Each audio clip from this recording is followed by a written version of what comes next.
Laba Olutalo wakati wa Miss Dammam ne Mado. Miss Dammam kyakoze Mado kino kikambwe olutalo lubaluse buto bino binyuma obyerabiddeko era mbikotedde maaso awo Feather Queen ku nsonga za pressure bino bikuleetedde byonna maaso awo ate nga kwotadde ntamala emirundi yeewaddeyo okweyimirira pressure mu kooti.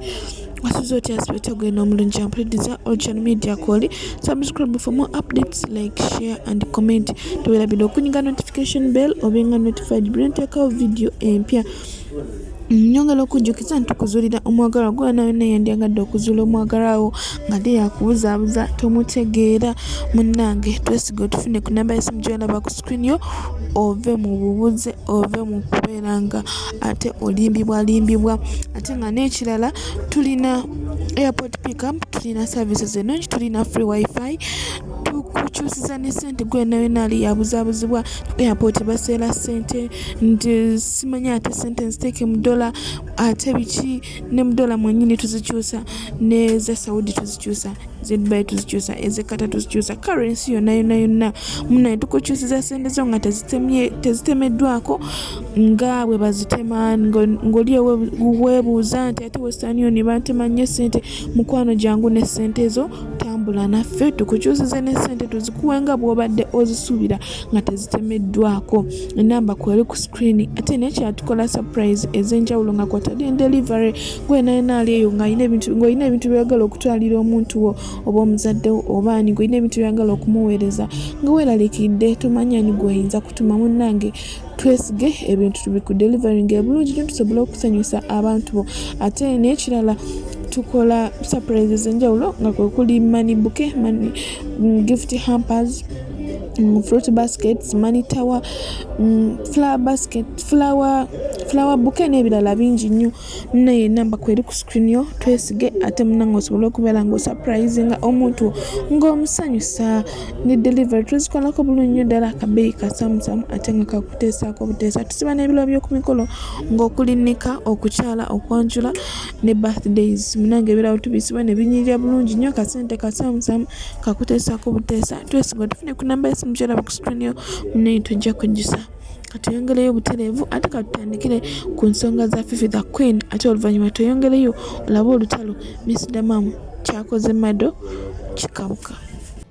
Omusajja omu omugezigezi yagamba abasiru bwe bakuŋŋaana mu ggulupu balowooza bagezi.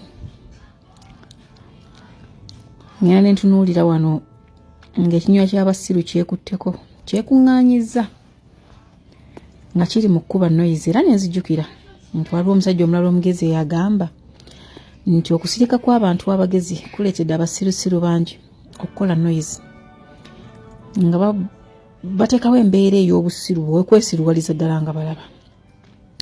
Obeera ku intaneti kuno nooseka nogane bannange ono obusiru yayonka buyonke. Someone wakes up in the morning n'ababuuza kabaka nga tazze mu court kuwoza oli musiru omanyi amakulu ga kabaka omanyi ekitiibwa kya kabaka aleme kuziika ajje mu kooti kugamba tuli mu mulembe ogulabika ng'omugezi naye ng'ate musiru ogusemberayo ddala. They can't even do research, they can't even read those small things bibabeere ku fingertips. Olina ayimirira mu kamera ne yeesesasesa n'ayogera ebintu eby'ekisiru nogamba Abaganda bagamba olumbe lumala emmere ayina bagera olugero kati kino kikyakola ki ku dduniya kino. Kabaka tawoza, kabaka akiikirirwa.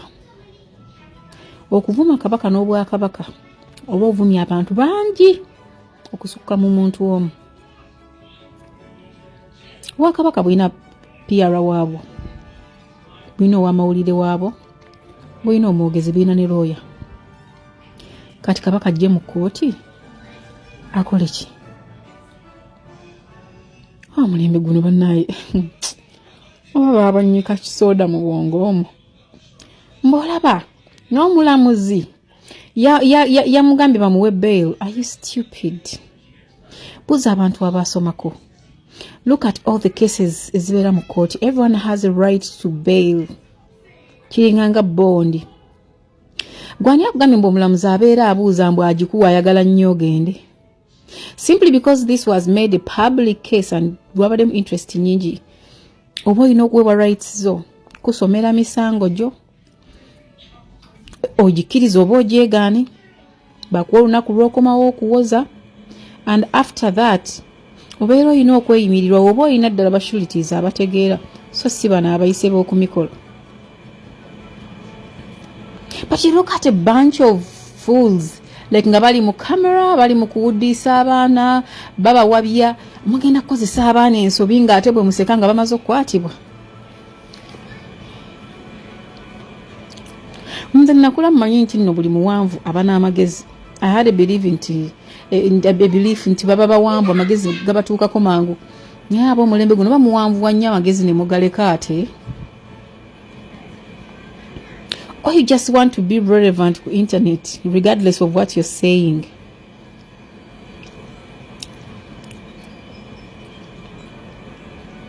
Kitegeera. Nenewuunya n'abantu okuvaayo omuntu n'avuma obwakabaka. Oli naye mu video. Obeera naye. Notandika naawe okweyita ne n'abakyala. Notandika okwesesaasesa nga atategeera. And you come in the morning n'otunyonnyola omuntu oyo bwe yali yagwa eddalu. Are you stupid? Nawe wagwoli wagwa eddalu. Because you've been in these videos. Muntu avuma atya kabaka n'ojja mu beiringi. Era nsaba bannange buli abeiringa. Nsaba goba beiringa bw'afuluma abule tukwata abakola bail. Babayingize. Was on his behalf. Kubanga mubeera answerable. If you don't let these kids, 27 is a kid, I don't know. If you don't let these kids in quotes learn a hard way, tebagenda kukyusa. Tebagenda kukyusa. Muwe mula buli muntu, muvuma buli muntu, and you're so happy about it. You even brag about it. But repercussions bwe zijja ne mutandika okutukaabirira. Gwe omuntu yavanga eno ganze siri mulalu leeta mu nsibe dededede. Atovaayo mwana mulalu. Chovola abakati mbamu lunaku lw'embeera oningamba nti twetagamu enfuga y'obwanna kyemalira entuufu ey'aba Idi Amin dada. Kubanga okumulembe gwa Idi buli eyazaawo ku kooti nga standing with the culprit yada alina okukwatibwa. Takane bakwata ne babakuba. Ne muddamu amagezi by force. Ate n'ekitala bannange musobola okuvuma nga temwambadde enkofiira ya people power. Kubanga nze ngenda nentunula noyambala enkofiira ya people power nosoka ne wewanisa people power.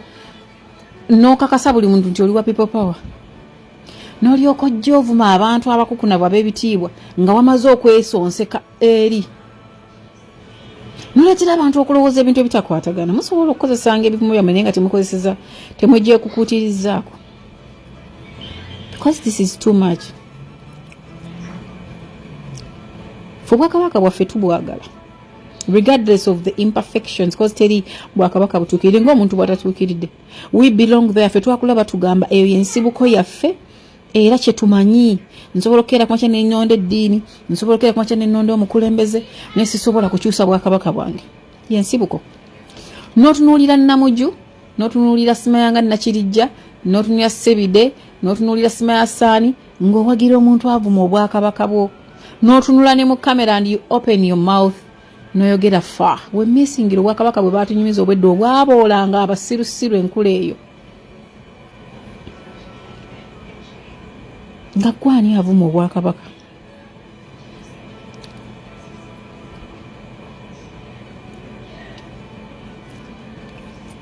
Musango gwagusuddewo kabaka yaguvuddemu. You look at someone oga abehaving nga size ye nga toyi mbukubanga ntuno nalowooza nti mwana muto nalowooza nga muto. Temutamanyi musirikeeko, temumanyi abantu bulumi bwe balina kulaba nga obwakabaka butyoboolwa. Gwe tunuulira abazze bavuma obwakabaka batunula batya? batuse ku bizibu n'agazibu abalala bafudde kubanga abantu balina obusungu abantu bajja kusirika oli agambe Katonda lwali nsisinkanya fifi ku kuvuma obwakabaka oli akufumita ekiso batandika okuleeta politics anti abadde awagira gundi nga wa wafudde kirala kufuma bwakabaka abantu baagala obwakabaka bwabwe temuswala ne mugenda ngane ku mativi mukola interview mweteteggula God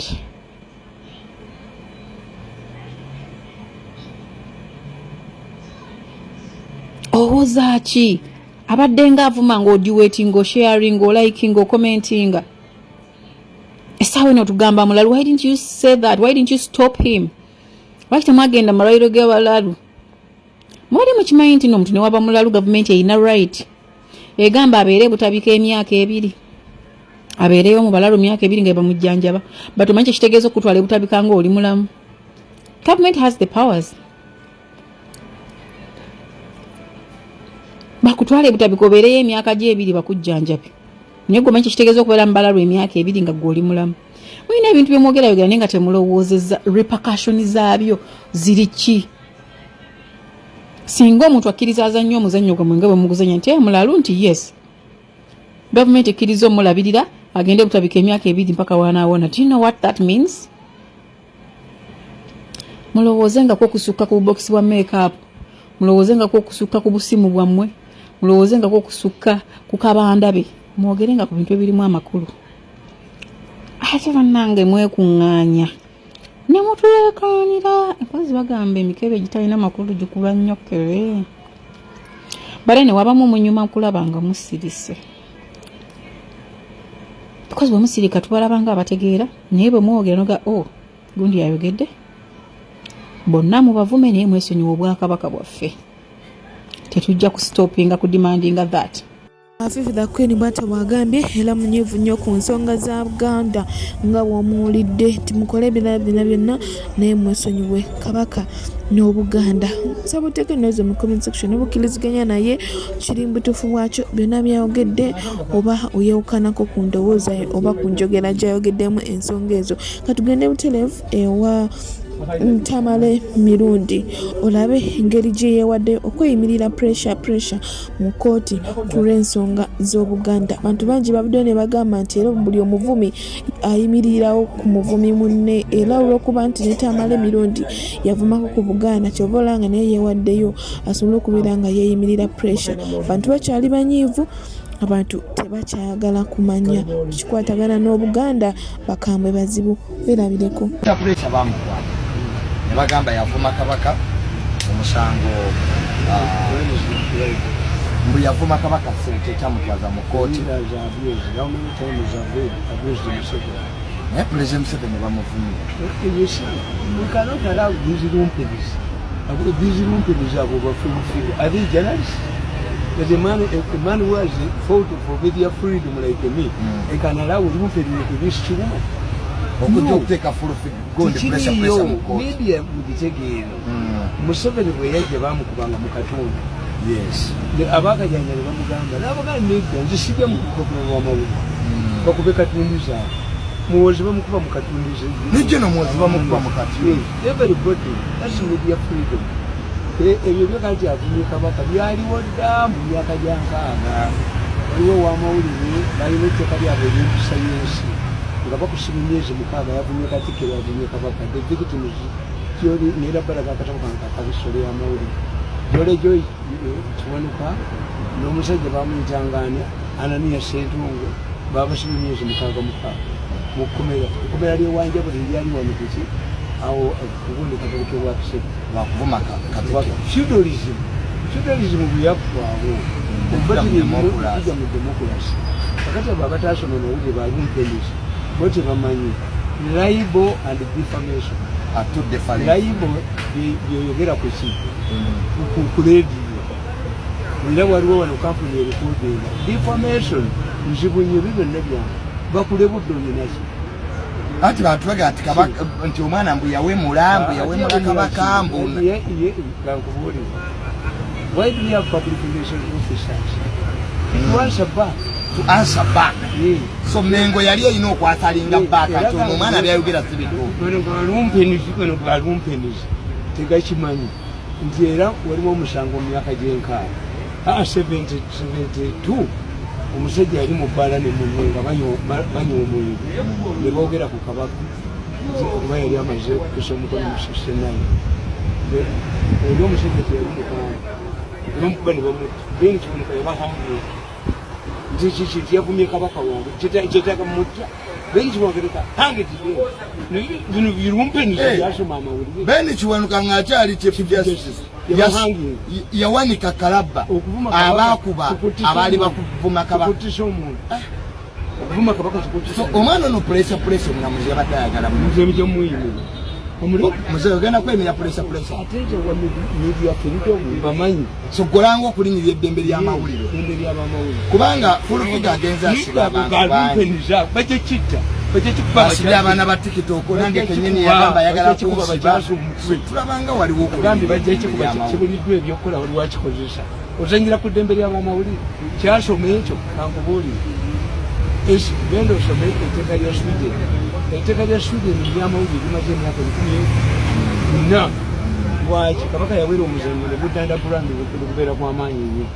The Swedish media law in 300 years the longest media law in the history mu nsi tetuze kukiza galumpeni gano kuvayogaga nti wano waliwo omusango namwe mu kimesi peesi nekyo kikyogera ku radio kikyogera ku TV ewabajjako aboogera naye netayogera ate yayagala okwogera tayagala balala dinayi birumpeni bayenemezi b'amawulire ati bakkiriza gwe kyewandisubidde Mengo kye yalina okukola is to answer back obekye pulesa kwa byonna byali byase pulesa yagamba mbu ye kabaka omutuufu gano galumpeni waliwo akasajja ezambiya kalifuna kajja ku radio zambiya nikaga nti nkambi kawunda nze pulezidenti bakakwata bukwasire bakanyuga ebweru kajjanga ku mupiira abantu kabakubendera kawunda wuuyo ebyo byali mu 1967 constitution ne bwolotanga oli pulezidenti ogenda ku polisi neweeripooti nalose so omuntu yenna ogamba nti nze pulezidenti wa Uganda tekimutaza ekige teyerangiryangako ne bobwanyi naye nga ffe tukimanyi nti liikyozi eziteekako pulezidenti oziyina omukolo wagukoleddewa ffe twaddiranga ku mmere ngekatadolwazijuku kusoma ku mmere muba nzetaata naye tandidde kugisabeko so freedom abantu bakaliga freedom naye balumpenizi the enemies of the media should not be access the media nabo bagaveemu era kakati nation kutwali mukuze ku boycott yaleeta lino eryawona leposeko baalisayo abantu ekiraba media yali badde ekolaki we widen the space bo bawona leboseko kibaga nti okuvuma kususse anti amateeka bwegali okuvuma kukomawa omuganda kasabulira nti omuvuma ekiba tutegeeza oyogedde byatayagala kuwulira waliwo betuvuma ne babitwala nti mazima kati kankubuli those lumpeni tebyasoma Diana bwe yafa omumbejja bwe yafa kitaawe woyo omuvuka bwe yafa ne bamuyita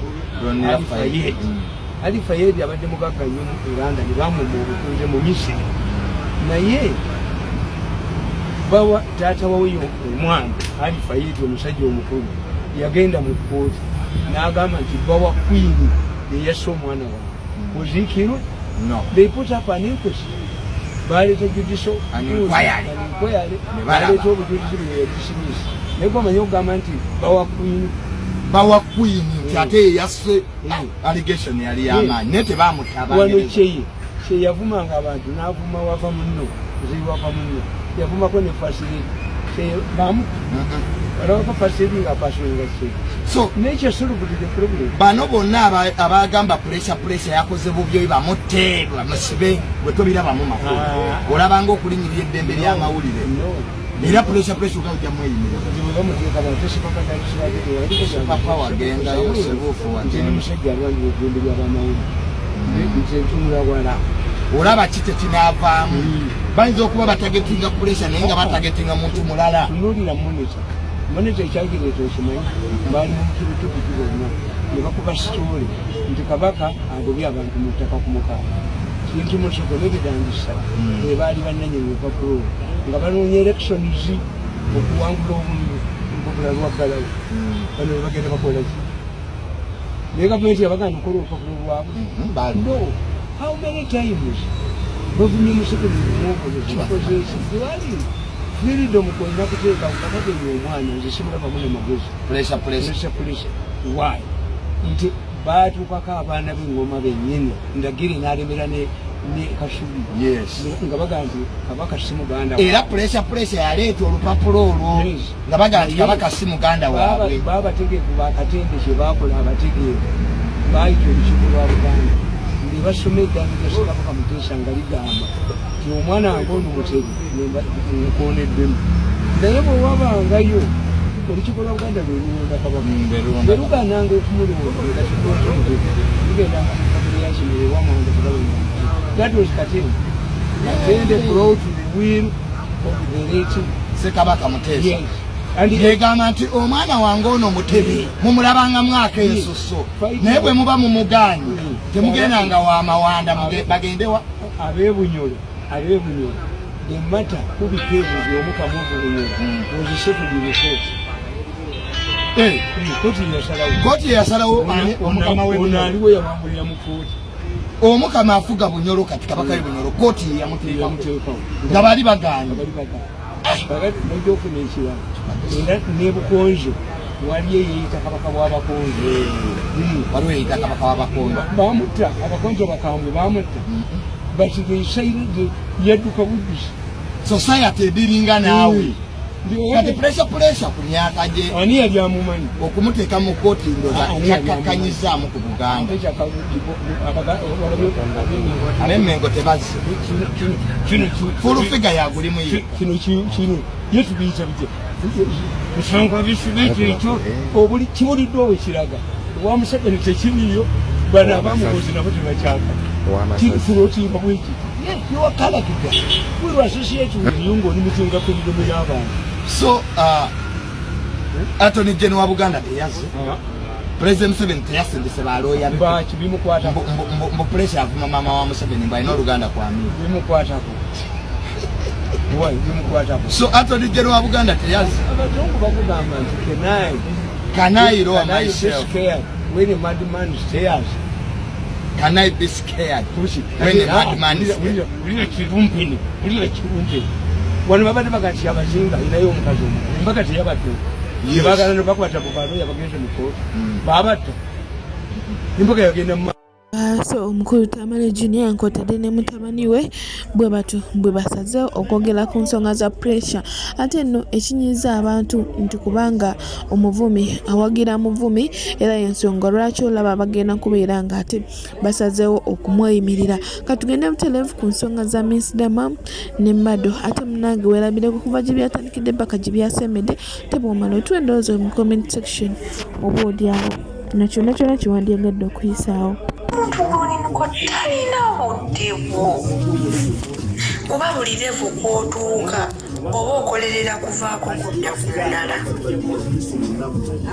kitegeera waliwo w'otuuka nga ku levu kuuli teolaba tekimala nze emu yange nagambanga njagala mpeze 1M likes era mutima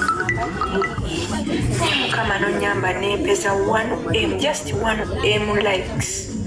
Awo ngenda kurelaxinga. Nate unaiwe natuukawo. Ndaba atendikaana. So, nga nina ate okwongeramu amaanyi. Gano ge mazima agaluma.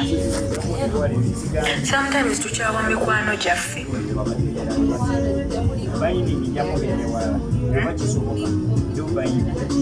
Ye ngenda kankyeteekeko.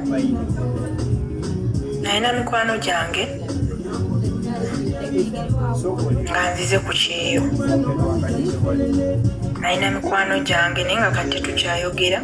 Siga nti twafuna obuzibu. Nedda. Naye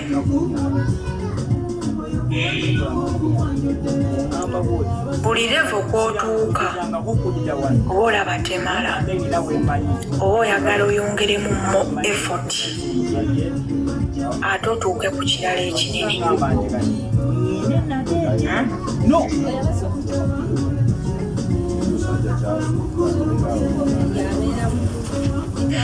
Akati mukwano gwatuuka n'agamba ye maama Jojo wankyawa tokyambuuza nako bannange, naye ng'ate kati jjukira olina levo kw'oli sigano mazima naye gagalumamu. Olina levo kw'oli naawe wookolerera ove, kitegeeza obwongo bugenda beera nga bufumba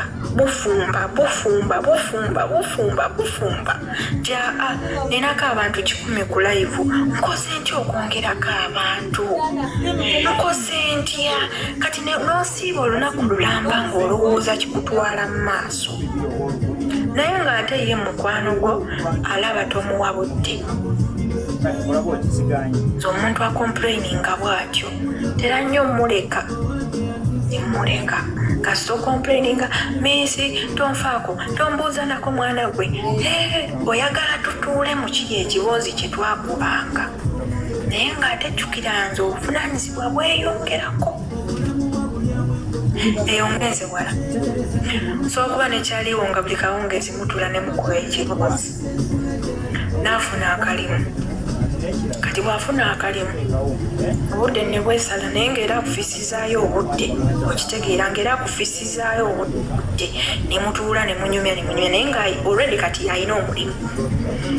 Bw'ava ku eyo level mukama we n'amugamba kaakati nkuwadde obwa manager, obuvunaanyizibwa bwe bumu nedda, kitegeeza effort gy'abadde ateekamu luli agenda kugikubisaamu, olwo ogenda atandika nga tokyamulaba. Jamiki singa takyalabika kumba obuvunaanyizibwa olwo bugenda bukola ki bweyongera. So muleme kunyiigira mikwano gyammwe nammwe kennyini muwalina mikwano gyammwe Uganda bwe mwajja ku kyeyo mikwano gyammwe kale ne mubeerawo ne muluzinga communication. Lwaki? Sigamba nti weeraga, sigamba nti wafuna nnyo sente, but because obuvunaanyizibwa bweyongera. That's why tokyalina nnyo bigambo. Naye sigamba nti omuntu aba akweragiddeko, sigamba nti aba akukyaye, sigamba nti aba alina nnyo, naye buli obuvunaanyizibwa bwe bweyongerako n'obudde bwetuulako. Okitegedde, mulekerawo nyiigira abantu takyanyiga bakitambuuzaako. Maama wano twali tukuba ekibuuzi tetukyamulaba, obuvunaanyizibwa bweyongerako.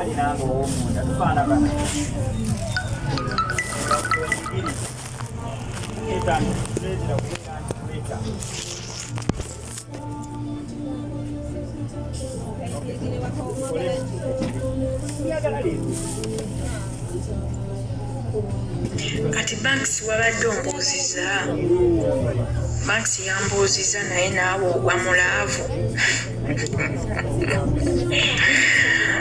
onga mukama.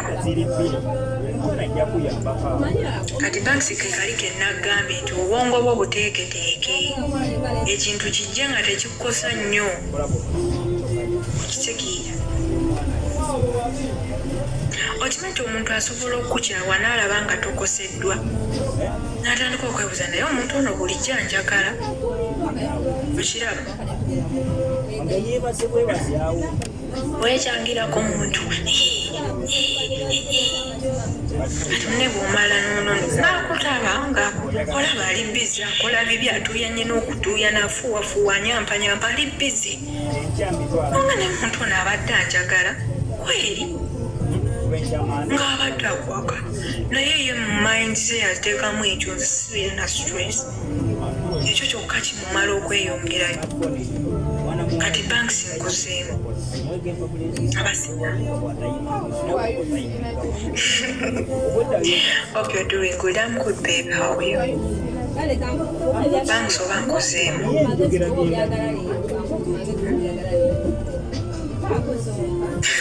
Okunyamba necessary. Nakati kamba not yet.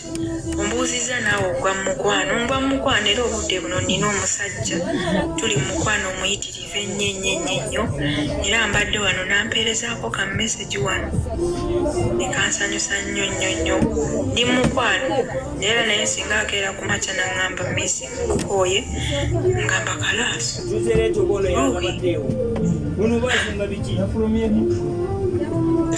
Kakwata omulala ate kati tuba tugenda kaabira ku malalo tusweko jjukira kati yakukyaya asigala anyirira ate gw'okokka. Do you see the difference?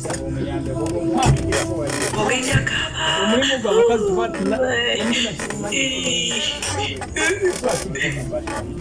munaye ye yakukyaye ng'ali eri obulamu kutambula so mwemanyiize nnyo okumuvinga on very fast. Toddamu ebyo byakwenda kuwaza kale omuntu okyamwagala mulage nti niwagenza osigala oli strong ajja kudda.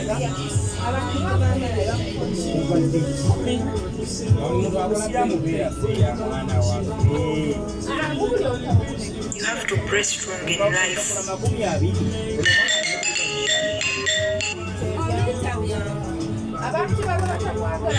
Kale bannaye kamba siibule kagende nkola ebirala tunyumisaamu. Abagamba waza okunyambanyamba really necessary. Yes, omuntu anyumya ebigambo nga tafudde kuseka naye emboozi ebowa. So bw'obanga oyagala omuntu akwata ky'omugamba oluusi si muli bantu bakulu naye teri myaka gikoma kukola nsobi okitegeera. Kati laba ono kalema era ddala kalema mbu kalema Apollo Muna Kasaada.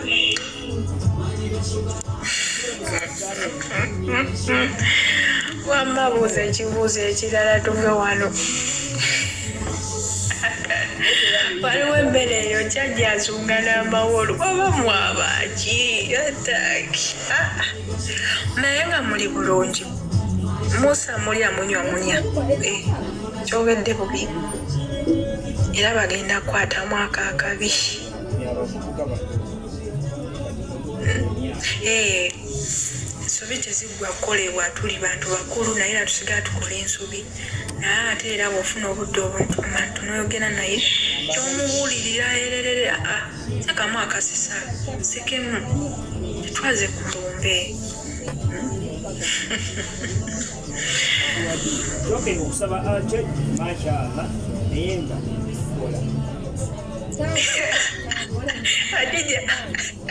Adija omugambye mugwe tovanga kukola amasannyalaze okyakolayo baana mmwe.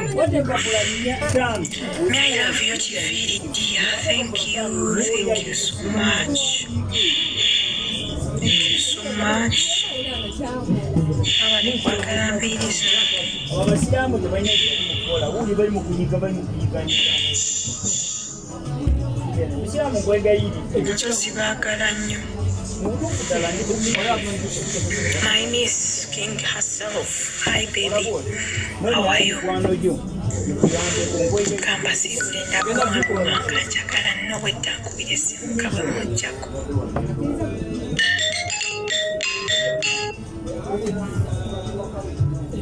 Bye. Nenga bannaye Miss Dammam mumulabiranga ddala abataddemu amaanyi ne munoonyeza Miss akalulu. Bannange kanfukamire wansi osifukamire.